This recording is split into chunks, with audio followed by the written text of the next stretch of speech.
Hello, Vivaan. This is the video about your three blind mice that you recorded the first page of, and yeah, immediately I guess you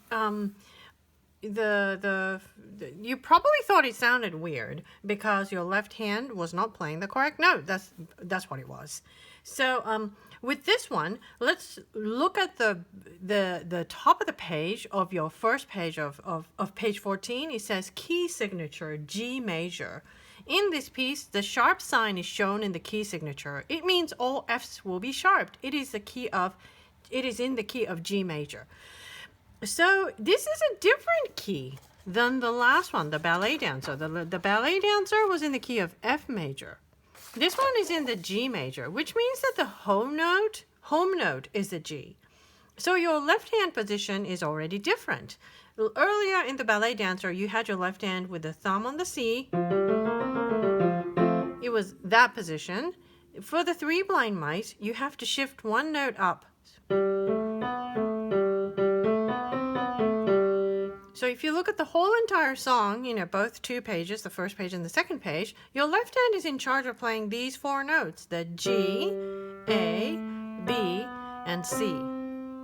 And your hand position is that, the pinky goes on the G, and then the C actually you play with the finger number 2. That's the first thing.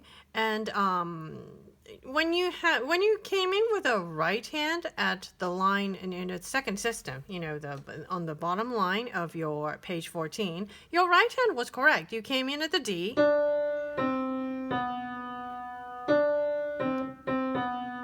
And that's right.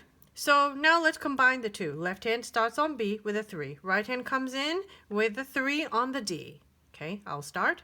2, 3, 2, 3, 2, 3, 1, 2, 3, 2, 3, 1, 2, 2, 3, 1, 2, 3, 2, 3, 2, 3, 2, 3, 1, 2, 3, 2, 3, 1, 2, 2, 3, 1, 2. No, I think you noticed that I'm putting my right hand above the left hand and then a little bit forward because you're overlapping a lot. Like what's happening is that, left hand, you just have to drop your thumb, you won't be using it. But the right hand, you're playing the, and then left hand is playing. So there's quite a bit of overlap. So, you just have to sort of manage, especially people with bigger hands like me or anybody who's older. We always have, issues with hands bumping into each other. So you just, compromise. Well, you see how long the white key is. I'm sure your digital piano has the same size key throughout. It's just as long, just as wide. So you can sort of manage, So that's that. Oh, so when you do, the right hand will have to be a little bit higher. If you don't want to crush down on the left hand, make sure your right hand is higher and then the left hand is, just staying out of the right hand's way. So that's the first page, and as long as you get your hand position correctly, it should work well. Now, I think you're ready to go to the next page, which is the page 15. And at the top of the page, it already says change hand position here. That applies to your right hand. The left hand stays the same. Left hand, the pinky is still on the G. And your left hand, I'll just play the left hand part. It goes 2, 3, 2, 3, 2, 3, rest, rest, rest. 2, 3, 2, 3, 2, 3, rest, 2, 3, 2, 3, 2, 3, 2, 3, rest, 2, 3, B, 2, 3, A, 2, 3, G, 2, 3, 1, 2, 3. That's your left hand. Your left hand, plays all dotted half notes, and it's a B, C, B, B, C, B, B, C, B, and B, A, G. The B, A, G, the last 4 measures of the page 15, is the same thing as you were doing earlier at page 14. So nothing new. Now, the right hand is where things get a little bit harder because, at the top of the page, they say change hand position here. You have to now, get a new position, the thumb here. And then your F is going to be all F sharp. So So the right hand, and then right hand also has a 4-measure, how do you say, pattern. You play that, and it actually matches with the left hand. Left hand also has a 4-measure pattern. It's a dotted half, dotted half, dotted half, rest.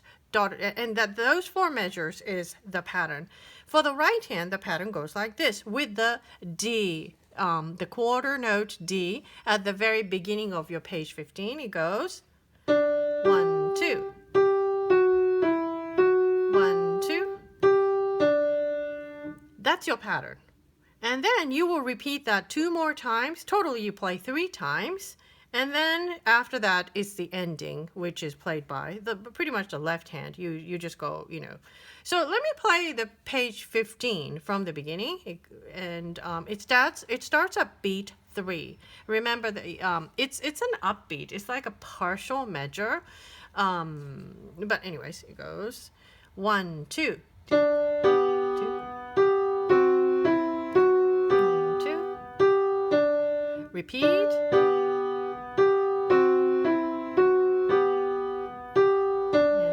Time, and ending here. 2, 3, 1, 2, 3, 1, 2, 3, 1, 2, 3. So that's your page 15.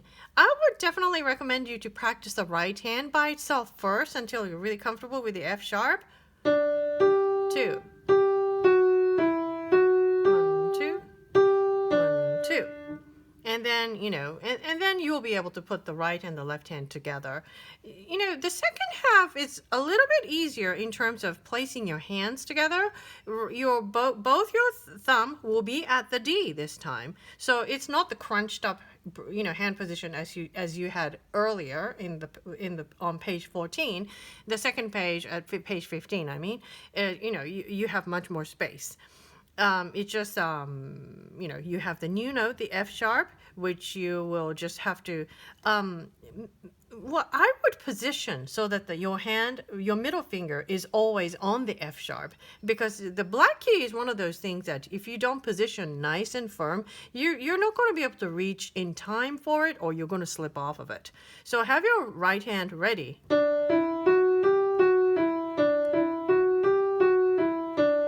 That's a little exercise that you could put, you know, that you can do to get used to those 4 notes. And you don't have to play the A, because you're not going to be playing the A. And as I explained on the ballet dancer, it's based on the G major scale. So the page 14 doesn't reflect the G major scale too well, but the page 15 does. If you play the left hand notes and the right hand notes, and then I do the descending. That's the G major scale. You know, it was a little bit, and earlier in the ballet dancer, your scale was this.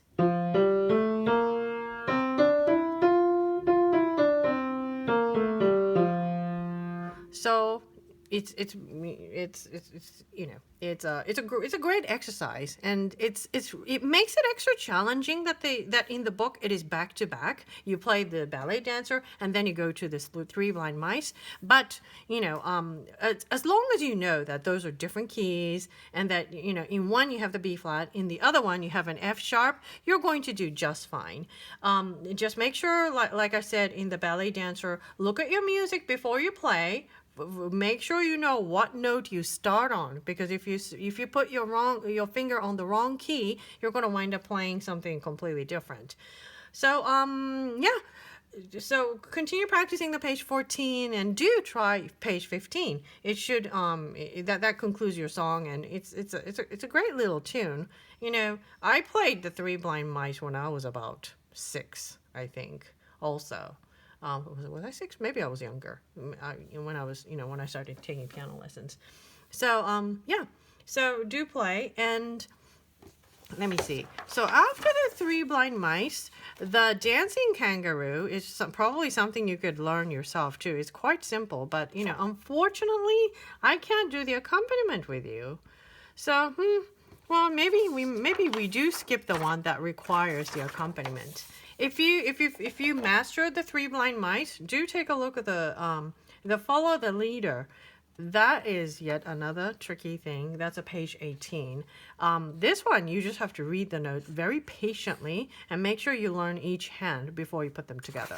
But yes, so in the meantime, so have your three blind mice finished, and please send me a video. Bye!